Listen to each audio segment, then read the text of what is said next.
I was one of those athletes who was basically injury prone. And so throughout high school, and so I had to go to physical therapy a lot. And then just talking with the physical therapist that was treating me at that time, actually still very close with him now. They kind of got introduced me to the profession, and the more and more I kept like going for therapy, the more it got me interested in doing in going through the field.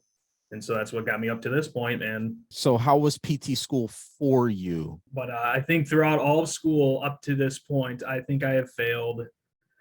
Oh man, at least up to I think we got the final tally at 23 exams or something like that. It was a lot of exams, and a lot of people would think like, how the heck would you still survive through school? It's like, well, it's not like I don't have the knowledge. It's the test taking anxiety, which because at first I thought I was being lazy with like especially with my studying, but I was studying the way everyone else was doing and just still found a way to struggle on the exam. And so then just like I did go see a psychologist about it, and it did address some issues, but I think just still throughout all school, I think it was still there. And I think it was a matter of, it started coming to more like how to take a test, more like when it came to practicals, like I knocked all those out of the ballpark. All right, so talk to us a bit about this MPTE. What problems did you run into when you were preparing for this thing? I think it was mainly more of the mindset. Like, there's still definitely a lot of things that I knowledge wise that I definitely needed to study. But when it came down to it, I think it was just the mindset and the confidence, because obviously with all the past experiences of all the exams that I have failed up to passing this MPTE, it definitely decreases your confidence throughout your entire life, basically, throughout the whole process. And what I realized is the more and more I kept developing my mindset and developing my confidence, the more and more I realized my test scores are increasing, because like I'm able to I'm going into each question like confidently, just saying I'm going to know what it is, whether if I do or don't. I just always Gotcha. try to talk myself into being positive with each question that came across. And my baseline score was not very good. A lot of people would be like, "How the heck did you get through PT school?" By just the way it looked. Yeah. And so obviously, when I started studying, I was definitely nervous, but I was like, okay, you know what? This is a chance for me to, prove myself that I was worthy of graduating PT school, worthy of having the doctorate degree. And then after taking that first practice exam and basically not improving at all, I was like, okay, I'm in trouble. I need to do something about my studying.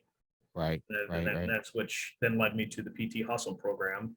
It really was, when it came down to it, was just the negative self-talk with the mindset, which, and obviously talking myself down, and just from all the past experiences, it kept making me sound like I'm an idiot. I'm an idiot. Like, you don't know what you're doing. Why the heck are you here? Switch your profession.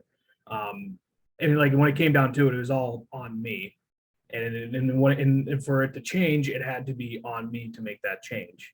And so when it came to the negative mindset, I mean, it could feel like it's enough, but when it comes down to it, is the real question is, do you have structure with your studying or not? And if you do not have that structure, then it will never be enough.